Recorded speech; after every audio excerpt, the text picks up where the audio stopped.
everybody, welcome back to the show. Today I want to share with you the best time to enjoy your cheat meals and why cheat meals aren't necessarily going to derail your progress, whether it's health-based, weight gain, weight loss based, or other. What I want to share with you is that there is actually much more to the equation, and timing might have more to do with it than absolutely anything. So I want to share with you the absolute best time to enjoy that cheat meal and also what not to do. So here's the issue. A lot of cheat meals can backfire on people, and the reason is that a cheat meal very easily can turn into a cheat night or even a cheat day. When that happens, you go from having an extra 500 calories or so at a meal to an extra 2,000, 3,000, or 4,000 calories. It is so easy to get that many calories in. Literally, when you look at higher fat foods, every gram of fat that we're looking at, this is really important that we look at the overall equation of grams, right? So 1 gram of carbs, 1 gram of protein is going to equal 4 calories. 1 gram of fat is 9 calories. The average tablespoon of fat is 130 calories. That's level. That even goes for good fat too. I've talked about before my olive oil based stories, right? So like if a little is good, a lot must be better, right? Well, not necessarily, right? If you do 3 tablespoons of olive oil at lunch and you do 3 tablespoons of olive oil at dinner, we multiply 6 times 130, we get what, 780 calories, something like that? 780 calories just from some dressing you put on your food. So we do and can't go overboard, right? So, but think about how easy that is if you have some fried food for your cheat meal, or you end up having it a couple times during the day, how easy it would be to get a few extra 1,000 calories. So enjoy your cheat meal, but don't make it a full cheat night or cheat day. The other part is that some foods for some people lead to a terrible rebound effect the next day. So some people, when they have chocolate or they have ice cream, it's like a very specific thing. They can't not want it the next day. It's addictive to them. Those foods you need to be really careful with, real careful with those ones. All right. The next one is this, is that the inflammation or the water retention or the poor sleep can affect people for the next 2 to 3 days, and mentally it can be really difficult as well. So I want to help you with all of those things right now. And what I want to share with you just before I share with you the best time, the absolute best time to have a cheat meal, is just when not to have it. The first time is this, not right before bed. Okay. So the worst time to have a cheat meal, no matter what, even with the exception that I'm going to tell you in just 1 minute from now, try not to have it before bed. Now, I know most of us are going to want to have our cheat meal at dinner. A lot of people, myself included, Friday night or Saturday night. That's when I'm having my cheat meal. Again, don't call it a reward meal, okay? Because you're not rewarding yourself for anything.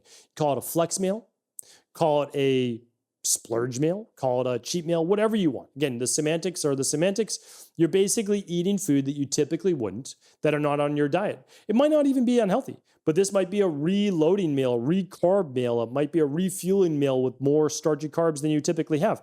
Some people don't want to do cheat-based foods, whatever you call it. Some people wouldn't even call pasta a cheat food. So that's subjective. That's not for me to tell you. It's basically a meal that's not on your diet. That's all. That's all. That's literally it. Okay, so try not to have it before bed. You can still have it for dinner. Let's say you have it at 6 o'clock at night. Well, if bed's not until 10, like you're okay, right? Like you're going to be okay. And just make sure that you don't get so stuffed that you can't sleep that night as well. All right. The second one is this. Very careful on a non-exercise sedentary day. You most likely, you will not have depleted your glycogen stores in your liver or in your muscles. And so the extra calories and carbs you take in, probably going to be stored as body fat, right? So just kind of want to look at that overall, and that inflammation, probably not the greatest thing as well. Here's the best time now to enjoy that cheat meal. You probably already then assumed it, but it's going to be directly after physical activity, or within the subsequent 90 to, call it 90 minute to 3 hour window. This isn't going to be able to happen for everyone, and that's okay. I'm going to explain why. But if you have it within that window, your body is better able to deal, most likely, with additional carbohydrates, additional fuel in general, and that would include sodium from your cheat meal, whatever it might be, a higher sodium meal, and your body's going to be able to use it better while replenishing glycogen stores. That means basically stored carbohydrates or stored glucose, okay? So you're gonna take in your favorite meal. Let's just say you did an afternoon workout and you go out to dinner that night and you had some bread and you had some pasta, you had a little bit of dessert. That's a nice flex meal. That's a nice cheat meal. That might be something like I do myself, right? And so what I'm gonna do at that point is I'm just gonna try to get in a workout earlier that day. On Saturdays, my workout's in the morning. Now, if I don't go wild that day, I can still enjoy my cheat meal that night, most likely haven't fully replenished glycogen stores. It's my long run on Saturday, good to go. On Friday, literally filming this on a Friday. So what am I going to be able to do? Well, right after this, I'm going to do my workout. Directly after my workout, I'm having then dinner with my family. And if Friday night we're having a fun meal together, I'm going right from my workout to being able to feed my body, refuel my body. And the biggest difference is this, and this is going to, I think, help you in the long run. In the beginning, when you're first starting out, you really look forward to your flex meal or your cheat meal, again, whatever you want to call it. After time, which I found is this, is that the heavier foods that would typically be a cheat meal or flex meal, let's say for me it was like, I don't know, a big bowl of pasta and some sourdough bread or whatever it might be. And I don't do a whole lot of desserts anymore, but maybe I have a little bit of dessert. I'm going to feel more sluggish that night and maybe even the next day. It's not that I don't enjoy them, I do, but I won't go overboard. I'm not going to have 3 or 4 pieces of bread. I'm not going to have like the biggest bowl of pasta. I'm not going to get my own slice of whatever, cheesecake or something like that and take that down, because I know that I'm also want to take care of my body and the overall inflammation, and I want to have good sleep and I want to enjoy the next day. So there's a certain level of just, after a while, it doesn't have the same pizzazz, and that's okay too. You can still enjoy it, but now you enjoy a little less of it. And having less of it doesn't make it less desirable or enjoyable, because it's usually the first few mouthfuls that are the most enjoyable. So that's where the mindfulness comes in. If this is a food that's nostalgic for you, like pasta for me, where, every Sunday I used to go over my grandmother's after church and we would have nothing crazy, but we'd have pasta. And then after that, we would have a roast and with some veggies and different potatoes or something. And then after that would be the salad, because it was, more of a European style we did. And then after that would be coffee for the adults and maybe like a little bit of dessert. And like, that's nostalgic for me. That's enjoyable, but I don't have to go overboard like that. That's the way to look at it as well. Now, let's say to yourself, well, you're not able to exercise that day. You're not able to do that. Well, one thing that you can do if you're able to, and I'm a huge fan of this, is simply go for a walk after the meal. You can do it before, but you might get really hungry then and overeat. If you do it after, you'll lower what's called postprandial glucose levels. That means the spike of blood sugar that you get from it will not be as great. So if you go out to dinner and you could take a little walk, if the restaurant isn't just like, in a plaza, like you can actually walk around a city or whatever it might be, right? You're able to walk a little bit, shop a little bit, do anything. That's going into, we're just talking 20 minutes. If you can do a little bit longer, even better.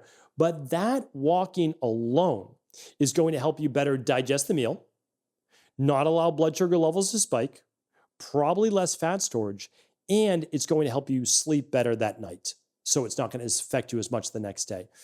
Absolute best way to do this. I've been using this with my clients now for, over 26 years, helping them with their nutrition, dial it in, and other tips that I would give them is this.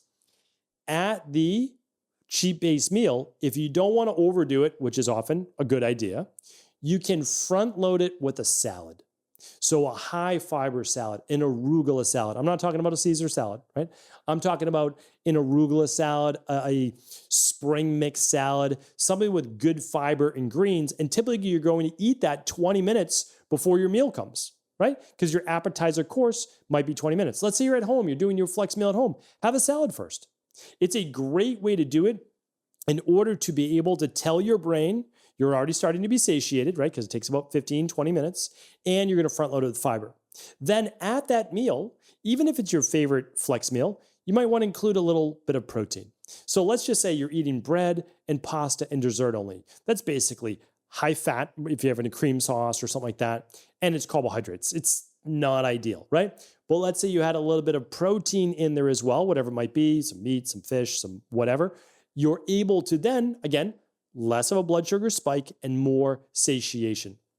The other thing I always give for a tip is this, is that 30 minutes before your meal, if you can do this, not everybody can, or even before you leave the house, if you're have a 12-ounce glass of water. Put some lemon in if you wanted in it, put a little bit of sea salt for some natural electrolytes, have a good 12 ounces of water. It doesn't dilute your stomach acid because it's going to be a while before you eat. It's going to help make sure that you're hydrated so that you're not overeating due to dehydration. And it's going to set you up for success. So you're going to be able to be more mindful, enjoy the foods in front of you without going overboard. And here's my last tip. It's that we're going to keep this to one meal. And remember, you can always share dessert, right? You can always share a plate. So this is something, I have two daughters. They're 11 and 13 now. My wife, myself. We'll go out to dinner. And again, I love a nice dinner. I really do. And it has less to do with the food. I love being out with my family and I love the atmosphere. I love that. I love a good restaurant atmosphere. It doesn't have to be high end or anything like that. I actually prefer it to not be a white tablecloth restaurant, but like I love going out in good atmosphere. I love to eat outdoors. So if there's outdoor dining, even better. And then we'll have our own, we'll order some appetizers together. Typically it will be a salad and things like that. We'll all order our own entree and then we'll get one dessert and we'll all have a little bit of that. And we get to decide like what we want and just each have a little bit. So it allows you to have a little bit of a taste of whatever you want, not feeling you're deprived, enjoy it without necessarily the overindulgence. But remember, if you're sticking to your plan and you're in it to win it, having one cheat meal, one flex meal per week of any of your favorite foods, as long as you've done your plan for the first 21 days, it's really not going to set you back. It's most likely going to improve your overall leptin and ghrelin hormones. Those are your hunger hormones and your fat burning hormones. It's going to improve your overall sex hormones such as estrogen, progesterone, testosterone, and probably going to lower your cortisol levels for stress. And if you get to have your favorite thing once a week, probably going to be better able to stick with the plan. So I'll let you decide if the cheat meal is right for you. Hopefully the timing and all of the little tips helped for you today. As always, if it was helpful, do feel free to share this show with anyone you believe it could serve. And you can send them on over to StephenCabral.com/3701 for all the show notes. Take care, everybody. I'll talk with you tomorrow on a brand new Cabral concept.